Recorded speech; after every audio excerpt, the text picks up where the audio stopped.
તો ચમસો પબ્લિક આજે આવી જશે નવા વિડીયોને લઈને. ઇન્સ્ટાગ્રામ, યુટ્યુબ, ફેસબુક ભરાઈ ગયું છે કેનેડાની નવી અપડેટને લઈને, વર્ક પરમિટની અપડેટને લઈને, સ્ટુડન્ટની અપડેટને લઈને, જીઆઈસીની અપડેટને લઈને. તો ભેગું અમે વિચાર્યું કે આપણે શું કરવા બાકી રહીએ, આપણે છે ને જોડાઈ જઈએ ચેનમાં. તો જોડાવાથી વાત કરીએ કે તમે જોડાઈ જજો અપડેટને લઈને. આપણે આપણા જે તરીકાથી ઇન્ફોર્મેશન પ્રોવાઈડ કરીએ છીએ બસ એ જ તરીકાથી આપણે ઇન્ફોર્મેશન પ્રોવાઈડ કરીશું. क्या बात है सर, क्या बात है सर. મેજરલી જે અપડેટ આવી છે કેનેડામાં, નવા આવતા લોકો, જે રહેતા લોકો અને જે લોકો આવવાના છે અને જે લોકો છે પણ એક ટેમ્પરરી સ્ટેટસ ઉપર છે. લાઈક આપણે આજે વાત કરીશું સ્ટુડન્ટના, નવા સ્ટુડન્ટના, જે લોકો વર્ક પરમિટ ઉપર છે અને એમના લઈને શું નવી અપડેટ આવી છે કેનેડામાં લઈને. તો બન્યા રહેજો અને ચેનલને હજુ લાઇક, શેર અને સબસ્ક્રાઈબ નહીં કરી તમે યુટ્યુબમાં ઇન્ફોર્મેશનના રિલેટેડ વિડીયો તમે હજુ નહીં જોઈ તો જોઈ નાખજો ભાઈ. तो लाइक और शेयर ठोक दीजिए महाकाल का दबा के लाइक और शेयर ठोक दीजिए 5000 लौटे दिख जाना चाहिए. શની રાહ જુઓ છો? 1.5 GB ઇન્ટરનેટ તો મળતું જ હશે ઇન્ડિયામાં છે તો, અને કેનેડામાં તો વાઈફાઈ છે જ ભાઈ. તો વિડીયો જોવાની બાકી હોય આપણી અનગોટેબલની તો જોઈ નાખજો અને આપણે ચાલુ કરીશું આજની video. Don't play with it, don't be dishonest. Ay, still not understanding. તો વધારે પડતો ટાઈમ વેસ્ટ કર્યા વગર આજે આપણે વાત કરીશું ને આજે આપણે ફોકસ કરીશું કયા કયા ટોપિક આપણે કવર કરવાના છે. સો આજે આપણે વાત કરીશું મેજરલી પહેલાં તો જીઆઈસી રિલેટેડ, બીજી વાત કરીશું વર્ક પરમિટ રિલેટેડ, ત્રીજી વાત કરીશું વર્ક પરમિટ એક્સટેન્શન રિલેટેડ અને આપણે જે એલિજિબલ ક્રાઇટેરિયામાં કયા સ્ટુડન્ટ એલિજિબલ છે વર્કના રિલેટેડ વાત કરીશું. તો પહેલાં તો આપણે વાત કરીશું જીઆઈસી. જીઆઈસી એટલે તમે જીઆઈસી એટલે ગેરંટેડ ઇન્વેસ્ટમેન્ટ સર્ટિફિકેટ, વન પ્રકારનું એક એફડી કહેવાય ને, આપણે ફિક્સ ડિપોઝિટ કરતા હતા બેંકમાં એ છે. અને એની લઈને સૌથી મોટી અપડેટ છે કે જે પહેલાં આપણે ભરતા હતા $10,000 ને $200, જેમાં $10,000 સ્ટુડન્ટને મળતા હતા, $200 પ્રોસેસિંગ ફીઝ અહીંયાની લાગતી હતી. એનું જે કહેવાય ને 10,000થી વધીને એ થઈ ગયા છે $20,635. એટલે એમ જ કહેવાશે કે ડબલ. જીએસસી જે 6 લાખ રૂપિયા ભરતા હતા એ હવે 12.5 લાખ રૂપિયાએ પહોંચી જવાની છે. એ ડિપેન્ડ્સ અપોન ડોલરની પ્રાઇસ ઉપર છે. એટલે જે ભરતા હતા છોકરાને 6 લાખ વાપરવા માટેના, લિવિંગ કોસ્ટ માટેના, એ 12 લાખ કરી દીધા. એટલે એના જાન્યુઆરીની 1st 2024 પછીની જે ફાઇલો તમે જે મૂકી રહ્યા છો એ લોકો માટે જીઆઈસી હવે થઈ જશે $20,635, જે હતું પહેલાં 10,000. તો એમના માટે એક ડ્રોબેક થઈ ગયો સૌથી મોટો કે જે વિચારતું હોય કે મેં ઇનટેકમાં ફાઇલ મૂકે કે સપ્ટેમ્બર ઇનટેકમાં ફાઇલ મૂકે તો સારું. સપોઝ લાઈક બેકગ્રાઉન્ડ મજબૂત હોય એ લોકોને વાંધો ના હોય, પણ જે લોકો લોન લઈને અને પૈસા આગા પાછા કરીને આવતા હોય ને એ લોકો માટે સૌથી મોટો આ ડિસએડવાન્ટેજ કહેવાય. જીઆઈસીનું હતું કે કોસ્ટ ઓફ લિવિંગ માટે એમને વધારી દીધા છે. અને જીઆઈસી આ જે અમાઉન્ટ જે છે એ મિનિમમ છે, $20,635 જે છે એ મિનિમમ છે. મેક્સિમમ તમે 50,000 60,000 જેટલા જે મિનિમમ એમાઉન્ટથી વધારે જીઆઈસીને તમે તમારા સેફટી માટે કે તમારા છોકરા માટે કે તમારા જોડે બહુ પૈસા હોય તો તમે કરી શકો છો. પણ એક પ્રકારનું ઇન્વેસ્ટમેન્ટ જે છે ને આ અહીંયાની સરકાર બીજો ફાયદો એમનું એ શોધી રહી છે કે $20,000 આપણા 12 લાખ રૂપિયા, 12.5 લાખ રૂપિયા આપણા અહીંયા ભરાશે. એટલે અહીંયા આપણે ઇન્વેસ્ટ કરીશું, એ આપણને હપ્તાથી પાછા આપશે અને એ એમના દેશની પ્રગતિમાં આયર્યા પૈસા આપણા જ પૈસા નાખશે. આપણે નો ડાઉટ અહીંયા આઈને કમાઈએ છીએ, હું કમાઉં છું, બધી વસ્તુ અલગ છે, પણ એ પૈસા જે કહેવાય ને એ આપણે ઇન્વેસ્ટ કરીએ છીએ. એક જે એમાઉન્ટ પહેલાં આપતી હતી કે 2 વર્ષની ફીસ તમે ગણી લો કે 35-40 હજાર માણસ ફી ભરતું હોય તો 6 ચોક 24 લાખ, એ 6 લાખ જીઆઈસીને 30 લાખ રૂપિયા ઇન્વેસ્ટ કરતા હતા એ સડનલી હવે વધી જશે 36 લાખ કે 40 લાખ એ આંકડો પહોંચી જશે. તો પહેલાં તો એ કવર કરવાનું, 2 વર્ષની ફી ભરી હોય એના પાછી લો, જીઆઈસીના જે વાપર્યા હોય એ પાછા લો, અને એના પછી તમે જે કમાવો એ ખરું છે બરાબર. તો એક સ્ટુડન્ટનો ફાયદો કહેવાના પાછળ સૌથી મોટો કેનેડિયન ગવર્મેન્ટનો ફાયદો છે જીઆઈસીના પૈસા વધારવામાં. કારણ કે જે ઢગલા પ્રમાણમાં આપણે સ્ટુડન્ટ ગાડો ભરીને આવી રહ્યો છે તો એના પૈસા તો 20,000 મિનિમમ કરી દીધા તો પબ્લિક તો નહીં ઝટકવાની બરાબર.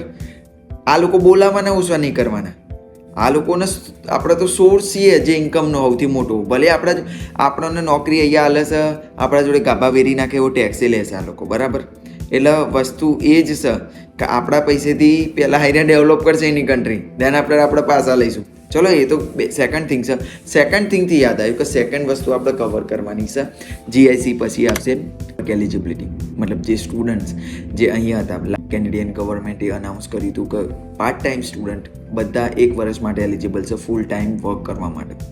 જો એ રૂલ્સ એ લોકોએ એક્સટેન્ડ કર્યો till 2024 April, end of the April, મતલબ 30 એપ્રિલ 2024 સુધી બધા સ્ટુડન્ટ એલિજિબલ છે વર્ક કરવા માટે ફૂલ ટાઈમ. પણ 7th of December like last time કેવું હતું કે 7 ઓક્ટોબર પછી બીજા 2 ઇન્ટેક આવી ગયા, સપ્ટેમ્બર ઇન્ટેક, મે ઇન્ટેક આવી ગયા. એમાં જે છોકરા હતા એ લોકો પાર્ટ ટાઈમ માટે એલિજિબલ હતા. હવે એ જે છોકરો આવ્યો હતો એ એમને લઈને 7 ડિસેમ્બર મતલબ 7th of December પહેલાં જે લોકોએ ફાઇલ મૂકી છે ને જે લોકો ઓલરેડી કેનેડામાં છે એ લોકો પણ એલિજિબલ થઈ ગયા છે ફૂલ ટાઈમ વર્ક કરવા માટે, મતલબ 40 hours in a week on campus અને ઓફ કેમ્પસ. પહેલાં કેવું હતું કે જે લોકો પાર્ટ ટાઈમ માટે એલિજિબલ હતા ને એ લોકો માટેનો એક ક્રાઇટેરિયા હતો કે 20 hours on campus, 20 hours off campus, એમ મલાઈને એ લોકો 20 કલાક માટે એલિજિબલ થતા હતા. બટ હવે તમે લીગલી ફૂલ ટાઈમ વર્ક કરવા માટે એલિજિબલ થઈ ગયા છો ઓફ કેમ્પસ માટે.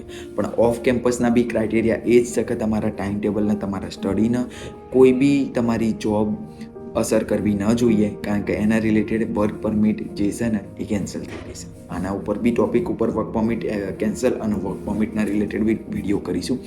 પણ એ વસ્તુ ખાસ ધ્યાન રાખવાની છે કે સ્ટુડન્ટ લાઈફમાં તમે ભણવા આવ્યા છો, પહેલાં તો કમાવાનું તો વર્ક પરમિટમાં, અને આ પછી જ.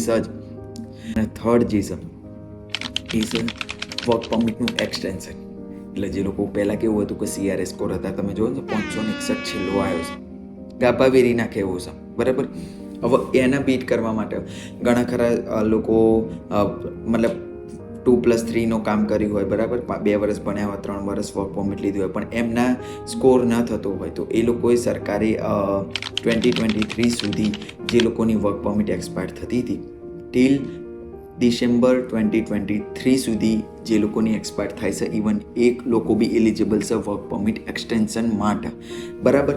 બટ આફ્ટર 2023 મતલબ આ વર્ષના એન્ડ પછી જે લોકોની વર્ક પરમિટ પૂરી થતી હશે મોસુજીમાં, તો અમે લોકો એલિજિબલ અથવા એ લોકો એલિજિબલ નથી વર્ક પરમિટનું એક્સટેન્શન જે 18 મહિનાનું મળતું હતું પહેલાં લોકોને, બરાબર. તો એ લોકો કોઈ પણ એલિજિબલ નથી અને એ લોકો એ ક્રાઇટેરિયામાંથી, અને એ ક્રાઇટેરિયા જ બંધ કરી દીધું છે કે વર્ક પરમિટ એક્સટેન્શન માટેનું. તમે 5 વર્ષમાં PR થાવશો તો ઠીક છે, નકર વારી ચોરીને ઘેર જાઓ, એવું કેનેડા કહેવા માગે છે. બાકી ઘેર જાય બીજા આ નહીં. આપણે કોકને કોક રસ્તો વધી લઈશું PR થવાનો.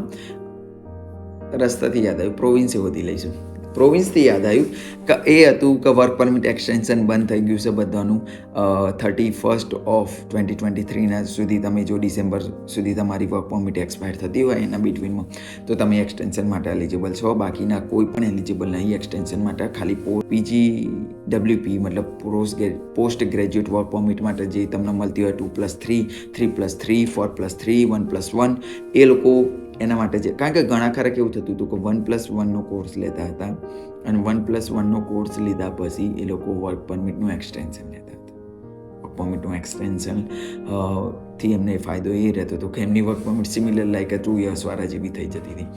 તો એ એક ડ્રોબેક છે વર્ક પરમિટ એક્સટેન્શનમાં. સો યા સૌથી મોટી મેજર અપડેટ હતી કેનેડાને રિલેટેડ જે આ 3 હતી, વર્ક પરમિટ, વર્ક અવર્સ અને GICને લઈને, જે બહુ જ જરૂરી અને ઇમ્પોર્ટન્સ મને લાગતી હતી, જે રીતે બધાને લાગી હતી. બધા વિડીયો બનાવી મેં બનાવી દીધો છે.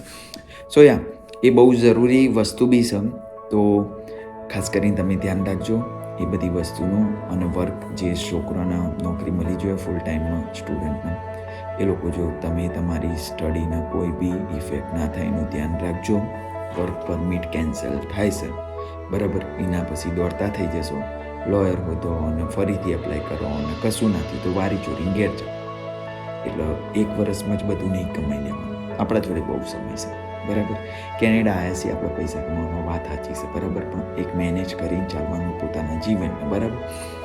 તો બરાબરથી વાત એ જ થઈ કે આપણે ટોપિક કવર કરી લીધા છે. જેટલું મને નોલેજ હતું એટલી મેં તમને ઇન્ફોર્મેશન આપી છે. વધુ ડિટેલ અને લિંક હું તમને ડિસ્ક્રિપ્શનમાં એડ કરી દઉં છું અને પૂરી ડિટેલ પણ ડિસ્ક્રિપ્શનમાં એડ કરી દઉં છું.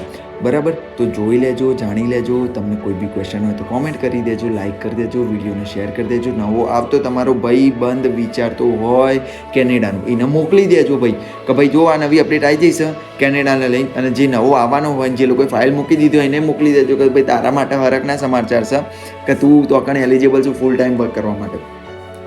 તો આવો, દબાઈને પૈસા કમાવો અને આપણી વિડીયોને લાઇક શેર સબસ્ક્રાઈબ કરતા રહો. આવું મોટિવેશનલ હું આપતો રહીશ વિડીયોનો, અને તમારો સપોર્ટ તમે આપતા રહેજો. બરાબર. તો આપણે બી બૂમ પડાવી નાખીશું વિડીયો બનાવવામાં, ઇન્ફોર્મેશનને લઈને. નવી નવી ઇન્ફોર્મેશન હું જાણી અને જણાવી તમને.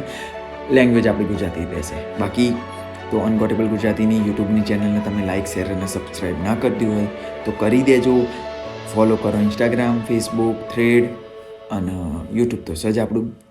તો ભાઈ રાહ નહીં જોવો છો, હું તો લવરી કરવા બેસું છું ભાઈ. તમે જલ્દી વિડીયો લાઇક કરી નહીં કરી, શેર કરી નહીં કરી, સબસ્ક્રાઈબ કર્યું નહીં કર્યું, કરી દેજો ભાઈ. આપણે મળીએ છીએ હવે આપણે નેક્સ્ટ વિડીયોમાં. બરાબર. તો સુધી આવો તાર કેનેડા, મળીએ તાર.